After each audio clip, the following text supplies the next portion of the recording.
ನಮಸ್ಕಾರ, ನೀವು ನೋಡ್ತಾ ಇದ್ದೀರಾ ರಿಪಬ್ಲಿಕ್ ಕನ್ನಡ. ನಾನು ಸ್ಮಿತಾ ರಂಗನಾಥ್. ನನ್ನ ಜೊತೆಯಲ್ಲಿದ್ದಾರೆ ನನ್ನ ಕಲೀಗ್ ಶ್ರೀಪಾದ್ ಪಾಟೀಲ್. ಬೆಂಗಳೂರಿನಲ್ಲಿ ಪಾಕಿಸ್ತಾನಕ್ಕೆ ಮಾಹಿತಿಯನ್ನ ಸೋರಿಕೆ ಮಾಡ್ತಿದ್ರು ಅನ್ನೋದರ ಆರೋಪದ ಅಡಿಯಲ್ಲಿ ಅಧಿಕಾರಿಯೊಬ್ಬರ ಬಂಧನ ಆಗಿದೆ. ರಾಜ್ಯದಿಂದಲೇ ಆ ಮೂಲಕ ರಹಸ್ಯ ವಿಚಾರಗಳು ಪಾಕಿಸ್ತಾನಕ್ಕೆ ಸೋರಿಕೆಯಾಗ್ತಿತ್ತಾ ಅನ್ನೋ ಅನುಮಾನ ಬಲವಾಗಿದೆ. ಬೆಂಗಳೂರಿನಲ್ಲಿ ಪಾಕಿಸ್ತಾನಿ ಏಜೆಂಟ್ ಬಂಧನ. ಕೇಂದ್ರ ಗುಪ್ತ ದಳ ಹಾಗೆ ಮಿಲಿಟರಿ ಇಂಟೆಲಿಜೆನ್ಸ್ನಿಂದ ಈ ಬಂಧನ ಆಗಿದೆ. ಬಿಇಎಲ್ನ ಪಿಡಿಐಸಿ ವಿಭಾಗದಲ್ಲಿ ಕೆಲಸ ಮಾಡುತ್ತಿದ್ದ ಆರೋಪಿ ದೀಪಕ್ ರಾಜ್ ಚಂದ್ರ ಇದೀಗ ಸೆರೆ ಸಿಕ್ಕಿರುವ ಆರೋಪಿ. ಪಾಕಿಸ್ತಾನಕ್ಕೆ ಮಾಹಿತಿಗಳನ್ನು ರವಾನೆ ಮಾಡುತ್ತಿದ್ದು ಅನ್ನೋ ಗಂಭೀರ ಆರೋಪದ ಅಡಿಯಲ್ಲಿ ಕೇಂದ್ರ ಗುಪ್ತದಳ ಹಾಗೆ ಮಿಲಿಟರಿ ಇಂಟೆಲಿಜೆನ್ಸ್ನಿಂದ ದೀಪ್ ರಾಜ್ ಚಂದ್ರರನ್ನ ಅರೆಸ್ಟ್ ಮಾಡಲಾಗಿದೆ.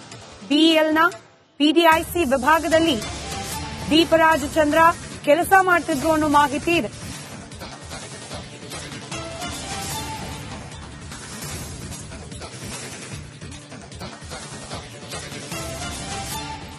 ಪಾಕಿಸ್ತಾನಿ ಏಜೆಂಟ್ ಆಗಿ ಕೆಲಸ ಮಾಡ್ತಾ ಇದ್ದ ದೀಪರಾಜ್ ಚಂದ್ರ ಸೆರೆ ಸಿಕ್ಕಿರೋದು. ಗುಪ್ತ ದಳ ಹಾಗೆ ಮಿಲಿಟರಿ ಇಂಟೆಲಿಜೆನ್ಸ್ನಿಂದ ಬಂಧನಕ್ಕೆ ಒಳಪಡಿಸಲಾಗಿದೆ. ಬಿಎಲ್ನ ಪಿಡಿಐಸಿ ವಿಭಾಗದಲ್ಲಿ ಇವರು ಕೆಲಸ ಮಾಡುತ್ತಿದ್ರು ಅನ್ನೋ ಮಾಹಿತಿ ಇದೆ.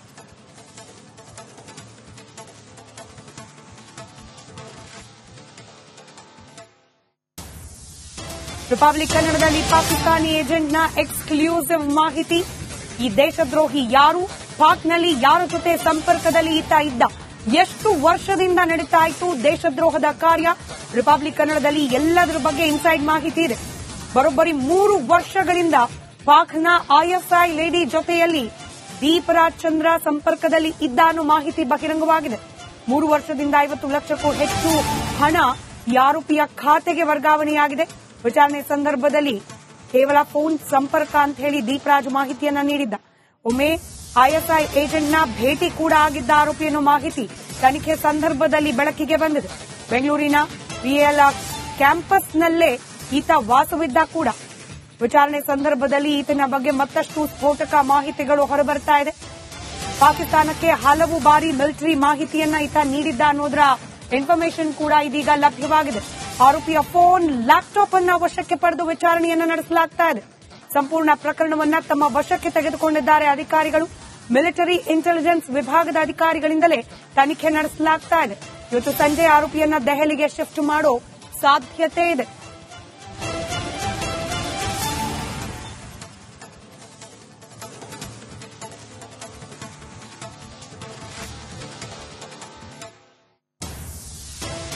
ಮತ್ತಷ್ಟು ಡೀಟೇಲ್ಸ್ನೊಂದಿಗೆ ನನ್ನ ಕಲೀಗ್ ನಾಗರಾಜ್ ನೇರ ಸಂಪರ್ಕದಲ್ಲಿದ್ದಾರೆ. ನ್ಯೂಸ್ ಡೆಸ್ಕ್ನಿಂದ ನಾಗರಾಜ್, ಬೆಂಗಳೂರಿನಲ್ಲಿ ಇಟ್ಕೊಂಡು ಪಾಕಿಸ್ತಾನಕ್ಕೆ ಮಾಹಿತಿಯನ್ನ ರವಾನೆ ಮಾಡುತ್ತಿದ್ದ ಆರೋಪದ ಅಡಿಯಲ್ಲಿ ಓರ್ವರನ್ನ ಬಂಧನಕ್ಕೆ ಒಳಪಡಿಸಲಾಗಿದೆ. ಏನೆಲ್ಲ ಡೀಟೇಲ್ಸ್ ಲಭ್ಯವಾಗ್ತಾ ಇದೆ ಈ ಬಗ್ಗೆ?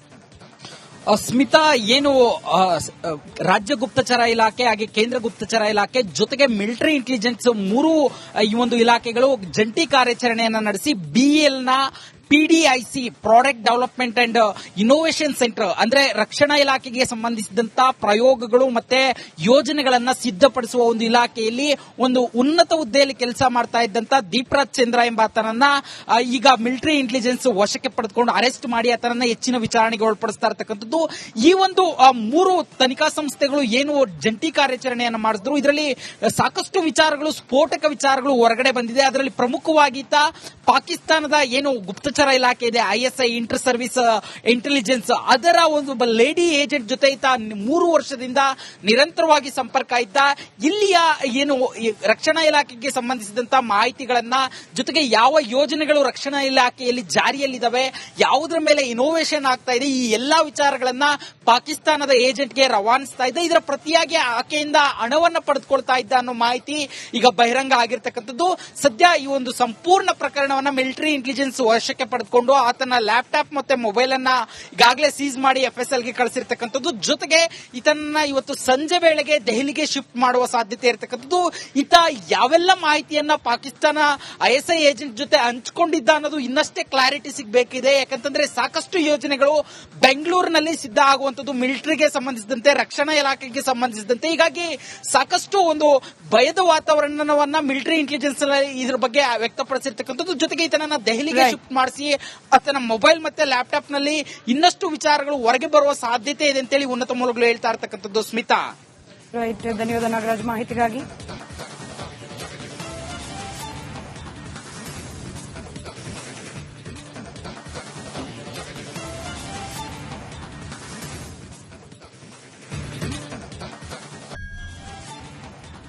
ನಮಸ್ಕಾರ, ನೀವು ನೋಡ್ತಾ ಇದ್ದೀರಾ ರಿಪಬ್ಲಿಕ್ ಕನ್ನಡ. ನಾನು ಸ್ಮಿತಾ ರಂಗನಾಥ್. ನನ್ನ ಜೊತೆಯಲ್ಲಿದ್ದಾರೆ ನನ್ನ ಕಲೀಗ್ ಶ್ರೀಪಾತ್ ಪಾಟೀಲ್. ಬೆಂಗಳೂರಿನಲ್ಲಿ ಪಾಕಿಸ್ತಾನಕ್ಕೆ ಮಾಹಿತಿಯನ್ನ ಸೋರಿಕೆ ಮಾಡ್ತಿದ್ರು ಅನ್ನೋದರ ಆರೋಪದ ಅಡಿಯಲ್ಲಿ ಅಧಿಕಾರಿಯೊಬ್ಬರ ಬಂಧನ ಆಗಿದೆ.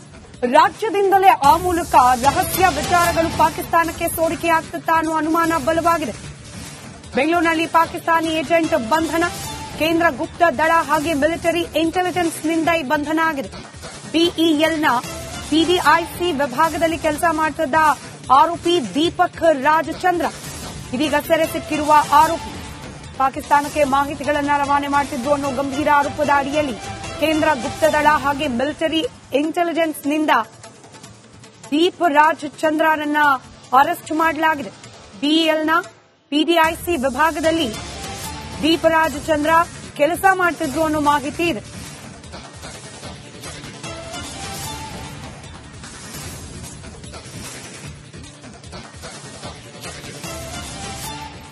ಪಾಕಿಸ್ತಾನಿ ಏಜೆಂಟ್ ಆಗಿ ಕೆಲಸ ಮಾಡ್ತಾ ಇದ್ದ ದೀಪರಾಜ್ ಚಂದ್ರ ಸೆರೆ ಸಿಕ್ಕಿರೋದು. ಗುಪ್ತ ದಳ ಹಾಗೆ ಮಿಲಿಟರಿ ಇಂಟೆಲಿಜೆನ್ಸ್ನಿಂದ ಬಂಧನಕ್ಕೆ ಒಳಪಡಿಸಲಾಗಿದೆ. ಬಿಎಲ್ನ ಪಿಡಿಐಸಿ ವಿಭಾಗದಲ್ಲಿ ಇವರು ಕೆಲಸ ಮಾಡುತ್ತಿದ್ರು ಅನ್ನೋ ಮಾಹಿತಿ ಇದೆ.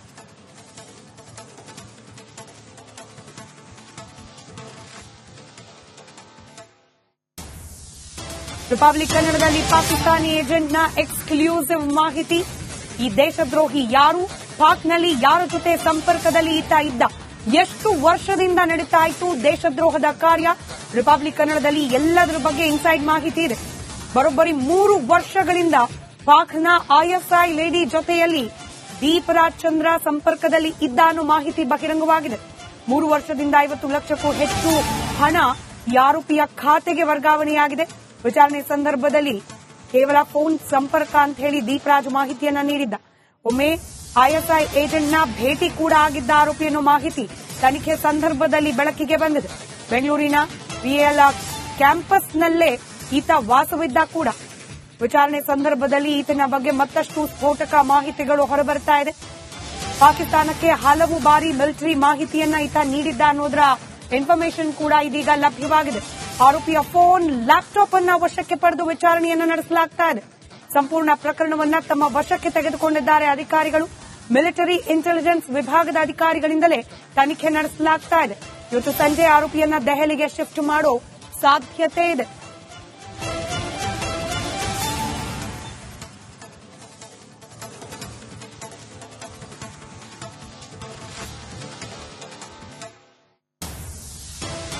ಮತ್ತಷ್ಟು ಡೀಟೇಲ್ಸ್ನೊಂದಿಗೆ ನನ್ನ ಕಲೀಗ್ ನಾಗರಾಜ್ ನೇರ ಸಂಪರ್ಕದಲ್ಲಿದ್ದಾರೆ. ನ್ಯೂಸ್